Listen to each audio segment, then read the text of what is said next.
շատ կարճ ընդհանրապես ասեմ, որ այն հաղորդագրությունը, որը տարածել է քննչական կոմիտեն, այդ փաստերը չեն համապատասխանում իրականությանը, եւ այն ձայնագրությունները, որոնք արդեն լսել եք, դրանց բովանդակությունը չի արտահայտում իրականությունը։ Մանրամասները կհասկանանք, դրանց գուցե ամբողջությամբ, գուցե առնվազն մի մասը անձամբ գոնե ոչ մասնագետի համար այդ ձայնագրությունները լսելուց հասկանալի է, որ այնտեղ ընդհատումներով է գնում եւ ակնհայտ մոնտաժված ձայնագրություններ են։ Արդյոք դրանք նաև այլ եղանակով մշակված գեներացված են, դեռ գործիքնությունը ցույց կտա, ամենատեպս չի բացառում, որտեղ այդ գործիքը արդեն օգտագործվել է։ Այդ հայտնի փաստաթուղթը, որտեղ իբրև հեղափոխության պլան են գծել եւ հաջորդ օրը իրավապահները սկսեցին գործողություն եւ այդ ձայնագրությունները հրապարակվեցին։ Դե մի քիչ տեղյակ մարդու համար բացարձակ գաղտնիք չի եղել, կասկած չի եղել, որ դրան հաջորդելու են ինչ-որ գործողություններ, դա պատերազմական լեզվով ասած նախապատրաստությունն է հրետանային, որ սկզբից ինֆորմացիան տարածում են, որպեսզի հետագայում այդ գործողությունները ավելի հեշտ իրականացնեն եւ տեսնում ենք նաեւ, որ այսօր շատ համակարգված ձևով աշխատում են այդ ինֆորմացիան տարածելու, այդ թվում վիրավորանքներով, կոշտ խոսքերով, ամբողջ իշխանական վերնախավը լծված է այդ գործին, այսինքն տեսնում որ սա համակարգված օպերացիա է իրավապահների եւ քաղաքական իշխանության։ Անձնական հեռախոսներ արգրավել են բազմաթիվ բոլոր մարդկանց։ Որ այո, որտեղ կուզարկություն ուտել են, Սրբազանի հեռախոսը տեղեկություն չունեմ այս մասով։ Անձնական տվյալների հրապարակման մասով հաշվի առնելով, որ մենք նախադեպ ունեցել ենք ինչպես են ԿՊԱ-ականները, կոնկրետ Հովիկ Աղազյանի անձնական տվյալները հանրայնացնում, մտաբախություն չունեք, դուք եւս մենք տեսել ենք շատ փաստեր, որտեղ հրապարակայնացնում են անձնական տվյալներ ոչ իրավական նպատակներով, այսինքն իրավապահները իրենց գործառույթներն իրականացնում են ծառայելու քաղաքական այս կամ այն խնդրին, չենք բացառում, որ կարող է լինի, բայց ամենայն դեպս չեմ կարծում, որ Սրբազանի անձնական ինֆորմացիայի որևէ հատվածի ներողություն հրապարակում որևէ խնդրառույց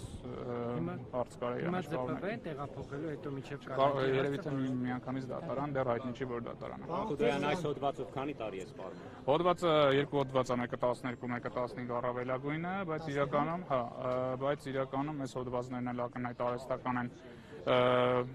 ձևակերպված, շատ իրավաբաններ արդեն դրա մասին դիրքորոշում հայտնել են, որ նույնիսկ իրենց նշած տեքստի գիտություն ընդունելու ճշմարիտ համարելու պարագայում եւ նույն այս հոդվածներով մեղադրանք չէր կարող առաջադրվել։ Պարոն Խուդայան, դուք Սրբազանի հետ արդյոք հնարավորություն ունեցաք քննարկել հրապարակված ձայնագրությունները, Այն ինչ որ տեղի ունեցել ներսում, այս բան չեմ կարող հրապարակել, իրեն ներկայացրել եմ դրանց բովանդակությունը, նշել է, որ որևէ նման գործողություն պլանավորված չի եղել։ Բայց իր ձայնն է հնչում։ Հնարավոր է ձայնը նշածել, ինչպես ասացի, դա կարա լինի եւ մոնտաժված նյութեր եւ գեներացված, դա դեռ կպարզենք, մենք ակնկալելու ենք, որ վարույթն իրականացնողը դատարան ներկայացնելու ամբողջական ձայնագրություններ, ոչ թե հատվածական եւ կոնտեքստ հասկանալու եւ դրանց մեջ այլ ուրեմն փոփոխություններ կատարված լինելու բացառելու համար։ Որ ասում եք մոնտաժված լինի, օրինակ երկու հոգին լրիվ այլ տեղից են վերցրել այլ բովանդակության խոսակցությունից գյուլել է լրիվ այլ տեղից եւ կպցրել են իրար։ Եթե ուշադիր մի քիչ բարձր լսեք ձայնագրությունները, վստահ որպես մասնակից դերակատարներ կլսեք այդ ընդհատումները յուրաքանչյուր արտահայտությունից առանց։ Իսկ գյուլելը ինչ կոնտեքստից ցած կարող է վերցրածնի։ Չեմ կարող ասել այս բանին, դեռ պետք է քննարկենք ավելի մանրամասն, բայց այս շատ հայրենակիցներ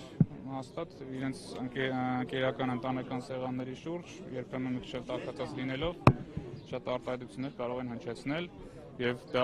ձևակերպել քրեական մեղադրանքի տակ կարելի է միայն ամբողջական կոնտեքստը հասկանալուց եւ երկարատև այն ինչ-որ գործողությունների շուրջ տեղավորելու առումով։ Պահանջել եք, որ դատարան ամբողջ ձայնագրությունը։ Մենք չենք պահանջում, թե ինչ ներկայացնի քննչական մարմինը, մենք նույնպես դատարան բեռնյութերը չենք ստացել ինչ են դատարան ներկայացնելու, բայց դատարան ներկայացված չլինելու պարագայում բնականաբար առարկելու ենք, որ